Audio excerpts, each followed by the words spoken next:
ሙታን አሰሮ ለሰይጣን ሰላም ኮነ። ፍስሐ ሰላም። በስመ አብ ወወልድ ወመንፈስ ቅዱስ አሐዱ አምላክ አሜን። አቦታተይ ካህናት፣ አሕዋተይ ዲያቆናት፣ አቦታት አዴታት፣ በሓፈሻ ህዝበ ክርስቲያን ብምልኹም ከመልኩም ቀኒኹም፣ ከመልኩም መጺኹም፣ ከመልኩም ጸኒሕኩም። አሜን። ልዑለ ባህሪ እግዚአብሔር አምላኽና ባና ብደቁ ዝኸበረን ዝተመስገነን ይኹን። ሕራይ ንደቅና ንኣሕዋትና ዝማሬ መላእኽቲ የስማዓልና እንታይ ልምም ክዝምር ጸኒዖም ዘሚርና ደምሶ ብፍላይ ተቐዳሚቲ ንሕና ደቂ ስላሴ ኢና። ናይ ስላሴ መዝሙር እያ ነራ እሳስ ከነጽናዓ ግባአና እያ ኣጽኒዕናያ ንኾን ኩላና ኣብዚ ከዓ ስለ ተፀሓፈልና ሎሚ ነበረን እንድሕር ነይሩ እዚ ብፍላይ ምስ እንዳንበብናስ ክንዝምር ይግባአና ነይሩ። ንስላሴ ኣመስግኑ፣ ንስላሴ ኣመስግኑ ኩለኩም ፍጥረታት ናይ ምድሪ ፍጥረታት ዕልል በሉ ይብል ነይሩ። ሕጂ ንሕና ካብቶም ፍጥረታት ናይ ምድሪ ሓደ ኢና። ምፍጣርና እውን እግዚአብሔር አምላክ ንምስጋን ስለ ዝኾነ ዘሚርና ዘምርናዮ እግዚአብሔር ዝማሬ መላእኽቲ ይሰምዓልና። ሕራይ ሎማዓንቲ እንመሃሮ እግዚአብሔር አምላክ ብዝፈቀዶ ወንጀል ክንደይ ነይሩ ተነቢብልና ወንጀል ዮሐንስ ምዕራፍ ክንደይ 21 ብዛዕባ ምንታይ ነይሩ ዝዛረብ ነይሩ ወንጀሉ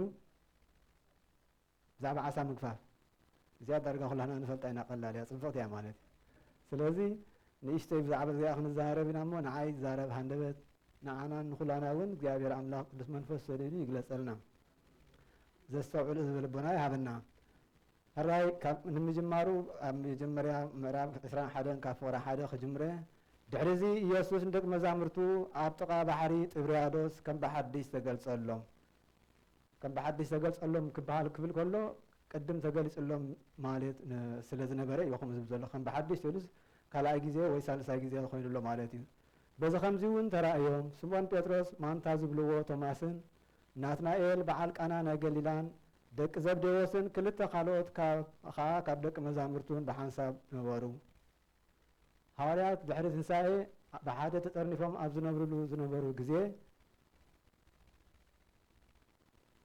ብሓደ ሕጂ ኣብዚ ሰዓት እዚ ድሕሪ መጀመርያ ትንሳኤ ተገሊጽሎም ካብ ካልኣይ ከዓኒ ዳግማይ ትንሳኤ ተገሊጽሎም ነይሩ ብሓባር ከለዉ ሕጂ ኣብዚ ሰዓት እዚ ግን ቁሩብ ድንጉይ ይልዎም ስለ ዝነበረ እግዚአብሔር አምላክ ምግላጽ ማለት እዩ። እንታይ ይብል ሃዋርያ ቅዱስ ጴጥሮስ እንታይ ይልዎም ኣነ ዓሳ ክገፍፍ ክኸይደ ይብሎም ማለት እዩ። ዋ እስኻ እንድሕር ዳ ከይድካ ንሕና እውን ካብ እግርኻ ኣይንተርፍን ኢና ኢሎም ማለት እዩ። ስለዚ እዚ እንታይ ዘርእየካ ሓደ እቶም ሃዋርያት ኣብ ነንሕዶም ምክብባር ከምዚ ብኣና ብፃይነት ንብሎ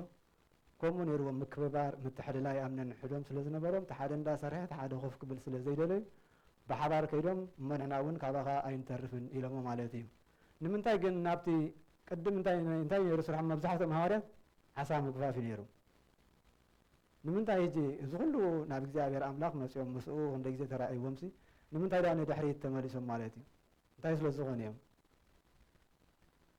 ሕጂ ብዚ ቁሩብ ኣብኡ ሃዋርያት ጎይታናን ኣምላኽናን መድሓኒናን ኢየሱስ ክርስቶስ ምንም እኳ ክልተ ግዜ እንተተራእዮም ድሓር ግን ቁሩብ ናይ መዓልታት ንውሕ ዝበለ መዓልታት ስለ ዘይተራእዮም ዝኾነ ነገር መንፈስ ቅዱስ ከዓ ስለ ዘይተቐበሉ ዝነበሩ ድኹማት ደኺሞም ማለት ትብዓት ኣይነበሮምን። ስለዚ ግዴታ ኣብዚ ካብ ንኸውን ሲ ንኺድ እምበኣር ባላ ናብቲ ናይ ቀደም ስራሕና ንስራሕ ስጋዕ ዝኾነ ዝኸውን እዚ ዓይነቱ ማለት ኢሎም ናበይ ተመሊሶም ናብቲ ናይ ቀደም ስርሖም ማለት እዩ። ናይ እግዚአብሔር ምድሓን ስለ ዝደንጎዮም ምምፃእ ስለ ዝደንጎዮም ማለት እዩ። ክልተ ግዜ ግን እግዚአብሔር ኣምላክ ግን ክፅውዖም ከሎም ንጴጥሮስ ብፍላይ ንጴጥሮስን ሓዉ እንድርያስን ኣብ ወንጀል ማቴዎስ ምዕራፍ 4 ካብ ፍቕዲ 18 እንታይ እዩ ዝብሎ ዓሳ ክገፍፍ ምስ ፀንሖ ሰዓቡኒ ኢልዎም ማለት እዩ። ኮይዶም እሳቶም ኳ ስዒቦሞ ሕጂ እንታይ እዩ ዝብሎ ንሃዋርያ ቅዱስ ጴጥሮስ ብፍላይ እስኻ ሕጂ ገፋፊ ዓሳ ኣለኻ ኣነ ግን እንታይ ክገብረካ እየ ገፋፊ ሰብ ክገብረካ ኢልዎ። ንዓሳ ብምንታይ ዝግፈፍ ብመርበብ ወይ በዚ ሰኪዐት እንዲ ዝግፈፍ ሓቀ ሰብ ብምንታይ ይግፈፍ ብሰኪዐት ዲ ክግፈፍ ኣይኮነን። ብምንታይ ዳ እዩ ዝግፈፍ ብወንጀል ብምስትምሃር ካብ ምእማን ናብ ምእማን ኣምፅኡ ካብ ዘይ ምእማን ናብ ምእማን ኣምፅኡ ንምምፃእ በዚ ምክንያት እዚ ከዓኒ ክጥርንፎም ወይ ከዓኒ ናብ ናይ ሰብ ገፋፍ ክገብረካ ኢልዎ ማለት እዩ ግን ነዚ ኩሉ ገዲፉ ካብ ናይ ሰብ ምግፋፍ ናብቲ ናይ ቀደም ዝነበረ ናይ ዓሳ ምግፋፍ ፈትዮም ንድሕሪት ተመሊሶም ማለት እዩ እዚ ጥራይ እውን ኣይኮነን ሐዋርያ ቅዱስ ጴጥሮስ ብዙሕ ጸጋ ተዋሂብዎ ኣብ ምዕራፍ 16 ካብ ፍቕዲ 13 ኣቢሉ ዘሎ ኣምላኽናን መድሓኒናን ኢየሱስ ክርስቶስ ደቂ መዛሙርቱ ተኣኪቦም ከለዉ እንታይ ኢሉ ሓይትዎም ሰባት ንወዲ ሰብ መን ይብልዎ ኢሉ ሓይትዎም ነይሩ ሕጂ ገሊኦም እንታይ ኢሎሞ ገሊኦም ኤልያስ ገሊኦም ኤርምያስ ገሊኦም ከዓ ዮሃንስ መጥምቅ ገሊኦም ከዓ ገሊኦም ካብ ነቢያት እዮም ዝብለካ ኢሎሞ መሊሱ ከዓ ሕቶ ሓይትዎም እስኻትኩም ከመን ትብሉኒ ኢልዎም ሓይትዎም ሐዋርያ ቅዱስ ጴጥሮስ እንታይ ኢሉ ህውኽ ኢሉ ማለት ናይ ምምላስ ንጡፍ ስለ ዝነበረ ንስኻ ህያው ወዲ እግዚኣብሔር ኣምላኽ ኢኻ ኢሉ መሊስሉ ጴጥሮስ ወዲ ዮና እስኻ እዚ መን ይገሊፅልካ ኢልዎ እግዚኣብሔር ኣበይ ይገሊፅልካ እምበር ስጋን ደምን ኣይገለፀልካን እሞ ብፁዕ ኢኻ ኢልዎ ነይሩ ብፅዕና ተቐቢሉ ነይሩ ማለት እዩ እዚ ትብሎ ዘለኻ ካብ እግዚኣብሔር ኣበይ ዳ ተገልፀልካ እምበር ብናትካ በትናትካ ሓይሊ በትናትካ ብስጋን ደምን ዘለኻዮ ብኡ ይኮነን ተገሊፅልካ እሞ ብፁዕ ኢኻ ኢልዎ ማለት እዩ ስለዚ ብፁዕ ኢኻ እዚ ኩሉ ብፁዕ እዚ ገዲፉ ድሓር እንታይ ኢልዎ ንስኻ ጴጥሮስ ኢኻ ኣብዛ ከውሒ እዚኣ ከዓኒ ብሓቂ ብለካ ኣለኹ ንስኻ ጴጥሮስ ኢኻ ኣብዛ ከውሒ እዚኣ ከዓ ቤተ ክርስቲያነይ ክሃንፃየ ናይ ሲኦል ኣብ ደገታት እውን ከጥፍእዋን ከናውፅዋን ኣይክእሉን እዮም መፍትሕ መንግስተ ሰማያት ከዓ እንታይ ኢልዎ ንዓኻ ክበካ ኢልዎ መፍትሕ መንግስተ ሰማያት ሂብዎ ሕጂ መፍትሕ ስዒስካሲ መፍትሕ ዝሓዘ ሰብ መቸም ድሕሪት ኣይመፅን እዩ ስለዚ መፍትሕ መንግስተ ሰማያት ሂበካ ኣለኹ ኣብ ምድሪ ዝኣሰርካዮ ኣብ ሰማይ ክፍታሕ እዩ ኣብ ምድሪ ዝፈታሕካዮ እውን ኣብ ምድሪ ዝኣሰርካዮ ኣብ ሰማይ ክእሰር እዩ ኣብ ምድሪ ዝፈታሕካዮ ኣብ ሰማይ ክእሰር ኢልዎ ክፍታሕ ኢልዎ ማለት እዩ ሕጂ ካብዚ ዝዓቢ ነገር ስልጣን መቸም የለን ነዚ ነገር እዚ ገዲፍ እዩ ንድሕሪት ከዱ ማለት እዩ ናብቲ ናይ ቀደም ስርሑ ተመሊሱ ህዝበ ክርስቲያን ንሕና ሕጂ መብዛሕትና እንታይ ኣለና ከም ባህሪ ኩሉ ሰብ ንመፅእ ኣብቲ ቤተ ክርስቲያን ንጅምር ዋላ ንቆርብ ዋላ መዘምራን ንኸውን ኩሉ ነገልግል ኣገልግሎት ንጅምሮ እሞ ፅንሕ ኢልና ግን ንገድፎ ማለት ንርስዖ ናብቲ ናይ ቀደም ስራሕና ንምለስ እዚ ግን ክኸውን ኣይነበሮን ክኸውን እውን የብሉን ስለዚ ሐዋርያ ጴጥሮስ እዚ ገይሩ ማለት እዩ ግን ካብ ዝገርመኩም ሙሉእ ለይቲ ክጅልቡ እዮም ሓዲሮም ክደልዩ ሓዲሮም ግን ረኺቦም ደ መዓሳ እንታይ ኮይኖም ዘይረኸቡ ዳ ስራሖም እንዲ ነይሩ ስራሖም ምስ ሳቶም ቅድም ገፈፍቲ ዓሳ እዮም ነይሮም ብኡ እንዲኦም ዝናበሩ ነይሮም ስለዚ ምግፋፍ ዓሳ ይፈልጡን እዮም ወይ ከምዚ ኣይከኣልዎን ዝኾነ ነገር ክሳይ ኣብኡ ፀገም ተፈጢሩ ክንብል ኣይንኽእል ኢና መቸ ምክንያቱ ስራሖም እዩ ብኡ እዮም ዝናበሩ ነይሮም ነገር ግን እንታይ ደኣ ኮይኖም ዘይረኸቡ እንተኢልና ካብ እግዚኣብሔር ኣምላኽ ርሒቖም ማለት እዩ ካብ እግዚኣብሔር ኣምላኽ እንተርሒቕካ ምንም ነገር ትገብሮ ነገር የብልካን ዋላ ትገብሮ እውን ኣይትፈልጥን ውፅኢት እውን ኣይህልዎን ዋላ እንተደኸምካ ብቀዳማይ ረዘለ እንታይ ይብል ነይሩ እዚ ስላሴ ሲ ንደክም ስቕ ኢሎም እዮም ዝርኢና ስጋ ደኺምና ዓቕልና ወዲእና መጨረሻ ስጋ ንበፅሕ እሞ ድሓር ግን ባዕሎም እቲ ዝኸውን ነገር የርኢና ወይ ይፍፅሙልና ይብል ነይሩ ልክ እግዚኣብሔር ኣምላኽ ከምኡ እዩ ነዚኦም ከዓኒ ሙሉእ ለይቲ ተካሎም ሓዲሮም ክደልዩ ግን ምንም ኣይረኸቡን ካብ እግዚኣብሔር ኣምላኽ ስረ ዝረሓቑ ስኻ ስቕ ኢልዎም ስጋ መወዳእታ እንታይ ከም ዝገብሩ ክርዮም ማለት እዩ እዚ ኩሉ እናገበሩ ወጊሑ ማለት እዩ ዓሳ ብለይቲ ዲ ዝርከብ ብቀትሪ ብንጎይ ብቀትሪ ዲ ዋላ ብለይቲ ዝግፈፍ ትፈልጥዎ ትኾኑ ብፍላይ ኣብዚ ኣብኡ ብዚ ምብራቕ ዓዲ ዓረብ ዋላ ዝመቆት ዓዲ ማለት እዩ ብሓኒ ለይቲ ክትገፍፍ ምቹ እዩ ብለይቲ እዮም ከዓ ዝገፉ ትገፍፍቲ ብለይቲ ኢኻ ቶም ዝገፉ ዝርኦም ዓሳ ገለስ ብለይቲ እዮም ዝገፉ እዚኦም ከዓ ብለይቲ ኣብ ፅቡቕ ሰዓታት እዩ ነይሩ ግን ምስ ወግሐ ግን መን ይመፂዎም ደኺሞም በቃ ወዲኦም ዘፍ ምስ በሉ መን መፂዎም ጎይታናን ኣምላኽናን መድሓኒናን ኢየሱስ ክርስቶስ ተራእዩ መፂዎም ማለት እዩ ንሕና ኩሉ ግዜ ስራሕና እንሰርሖ ድኻም ጥራይ ኮይኑ ከይተርፍ ወይ ስኢልካ ትርጉም ዘይብሉ ፃዕርናን ትርጉም ዘይብሉ ካብ ዝኸውን ከይከውን መጣን ንእግዚኣብሔር ኣምላኽና ኣቐዲምና ክንሓቶ ኣለና ማለት እዩ ክሰምረልና ከም ዘለዎ እዚ ዘበልናዮ ነገር ከስምረልና ኩሉ ነገር ናብኡ ክነውድቆ ቅድም ኣለና ድሓር ዝሰረፈ ነገር ከዓ እግዚኣብሔር ኣምላኽ ይብላኣልና ማለት እዩ ስለዚ ጎይታ ኣምላኽ መድሓኒና ኢየሱስ ክርስቶስ ንግሆ ምስ ኮነ ምስ ወግሐ ኣብቲ ገምገም ባሕሪ ኮይኑ እንታይ ኢሉ ሓይትዎም ደቀየ ዝብላዕ ዶ ኣለኩም ኢሉ ሓይትዎም ሕጂ መልሶም ፍሉጥ እዩ ኣለዎም ዲ ዝብላዕ የብሎምን ሙሉእ ለይታ ሓዲሮም ምንም ክረኽቡ ይከኣሉን ስለዚ እዛ መልሶም ሓፃርያ ዋላ ካልእ እውን ምሉስ ይክእሉን እዮም ምስቲ ድኻም ኣለዎ ሕርቃ ማለት ዝኾነ ዝኩሉ ሙለይታ ሓዲርካ ፃመኻ ከይረኸብካስ ከቢድ እዩ የብልናን ኢሎም ዓፅማ ማለት ሕታው ኣለኩም ዶ ኢልዎምስ የብልናን በሉ እንታይ ኢልዎም መርበብኩም ንየማን ንኢድየማን ደርቢዎሞ ብዙሓት ዓሳ ክትረኽቡ ኢኹም ኢልዎም ዋ ብፀጋም ጥራይ ደም ክጎፍ ሓዲሮም ዳ ብየማን ኣይጎፍን ነይሮም ድም ሙሉእ ለይቲ እኮ በዚ ክትርቢ ወይም በዚ ክትርቢ ወይም ብድሕሪት ብቅድሚት ፈቲኖም ኣለዎ ማለት እዩ ሕጂ ንየማን ደርቢዎሞ ብዙሓት ዓሳ ክትረኽቡ ኢኹም ምስ በሎም ሕጂ ናይ ሃዋርያት ነገር ዘደንቐካ ነገር ኣብዚ እዩ ንሕና እንተንኸውን ደቂ ሰባት ከማ ንሕና ኣነ ንስኹምን እንተንኸውን ሙሉእ ለይቲ ገዝፊ ሓዲርና ሓደ ዝኾነ ሰብ ኢየሱስ ክርስቶስ ምዃኑ ኸ ኣይፈልጡን እዮም መን ምዃኑ ሰብ ዝኾነ ሰብ እዮም ከም ዝኾነ እዮም ትፈልጡ ሕጂ ዝኾነ ሰብ መፂኡ እዚኣ ስራሕ ውዕልካ ኣንፅፍ ውዕልካ ኣፅሪኻ ሲ መፂኡ እዚኣ ኣፅሪያ ከምዚኣ ግበራ እንተኢሉካስ ዋ ግደፈና ኣንስኻ ሙሉእ ለይቲ ከም ገዝኦ ሓዲርና እዚ ንምንታይ ኢኻ ኢልካ ኢኻ ትምልሰሉ ኣይ ክስታይ እውን ኣይትበል ኣይሰምዑን እውን ሳቶም ግን እንታይ እዮም ዝበሉ ንሕናስ ሙሉእ ለይቲ ሓዲርና ሲኢልና ኢና ነገር ግን ከምቲ ፈቓድካ ይኹነልና ኢሎም እንታይ ገይሮም በቃ ከምቲ ዝበልካዮ ይኹን ኢሎም ናብቲ የማን ደርቢሞ ማለት እዩ ብዘገርም ከዓ እግዚኣብሔር ኣምላኽ ከዓኒ ክንደይ ዝኣኽሉ ዓሳታት 153 ዓበይቲ ዓሳታት ዝኣኽሉ ኣብቲ ሰኪዕቶም ተጠርኒፎም ሒዞም ማለት እዩ ክሳብ ምግታቱ ዝስእኑ ማለት እዩ እዚ ናይ እግዚኣብሔር ድንቂ ስራሕ እዩ ብጣዕሚ ሕጂ ሙሉእ ለይቲ ሓዲሮም እማ እቲ ክርከቦ ዝግባእ ብለይቲ ግን ምስ ቀተረ ምስ ወግሐ ብርሃነ የዓለም ኢየሱስ ክርስቶስ ብርሃን ምስ ኮነ ብርሃን ተመሲሉ ዝመፅኦ ሽዑ ክረኽቡ ከለዉ ግን ኣዝዩ ነገር ይደንቖም ማለት እዩ ሕጂ ሃዋርያት እቲ ዮሃንስ ኣይፈለጡን ኢየሱስ ክርስቶስ ምዃኑ ግን ቅድም ኣብ ወንጀል ሉቃስ ምዕራፍ 5 ልክዕ ከምዚ ገይሩሎም ነይሩ እዩ ሕጂ ኣብኡ ገይሩ ማለት ዓሳ ክጎፋ ሓዲሮም ሙሉእ ለይቲ ስኢኖም እንደገና ንሱ መፅኡ ዓሳ ከምዛና ኢሉ መዓንቲ ያስታይ ገይሩሎም ማለት እዩ ሕጂ ንዑ ዘኪሮም እቲ ዮሃንስ ቀረብ ኢሉ ጎይታ እኳ ኢልዎ ሃዋርያ ጴጥሮስ ማለት እዩ ስጋብ ሽዑ ኣይፈለጡን ኣለዉ መን ምዃኑ ጎይታ ኢሉ ሻዑ ካብኡ ወሪዱ ዘሊሉ ወሪዱ ጴጥሮስ ኩሎም ናብ እግዚኣብሔር ኣምላኽና ኸይዶም ማለት እዩ ሕጂ ኣብ ዝኾነ ነገር ክንገብር ከለና ንሕና እግዚኣብሔር ኣምላኽ እንድሕር ዳ ዘይፈቐዶ እግዚኣብሔር ኣምላኽ እንተዘይገብሮ ምንም ክንገብር ኣይንኽእል ኢና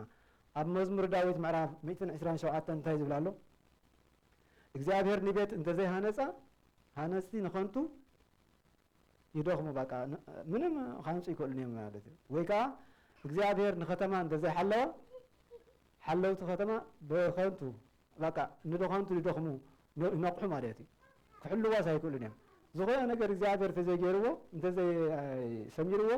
ምንም ነገር ዝግበር የለን ማለት እዩ ስለዚ እዚኦም ከዓ ከምዚ ዝኩሉ ነገር ገይሮም ግን ናይ እግዚኣብሔር ኣምላኽ ብምግላፅ እዚ ኩሉ ፀጋ ስለ ዝረኸቡ ብጣዕሚ ተሓጊስዎም ደስ ይልዎም ማለት እዩ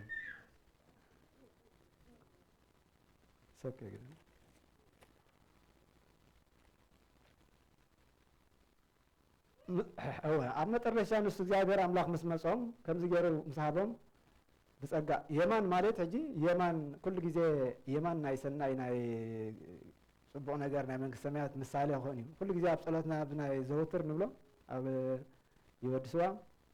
ኣበጋ በየማኑ ዋጣለ በፀጋሙ ያቁመነ በየማኖም ስለ እስጢፋኖስ ሰማዕት ወዮሃንስ መጥምቅ ስለ ኩሎም ቅዱሳን ገለ ንብል ምስ የማን ሕጂ እንታይ መስልዎ ኣሎ ማለት እዩ መንግስተ ሰማያት እዩ ሕጂ ብናቱ ምሳሌ ክንምስሎ ንኽእልና ማለት እዩ ስለዚ እግዚኣብሔር ኣምላኽ ብየማን ክብሎም ከሎስ ብምክንያት እዩ ማለት እዩ ካልእ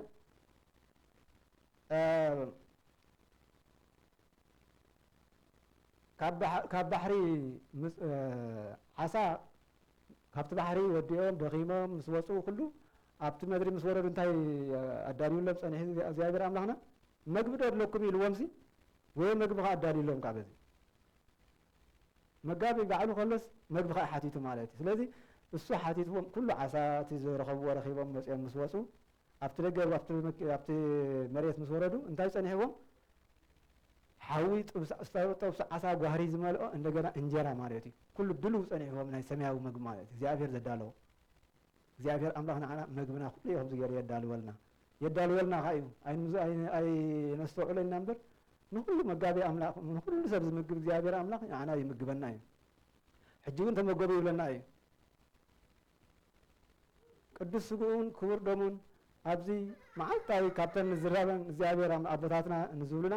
ተነሲሕኩም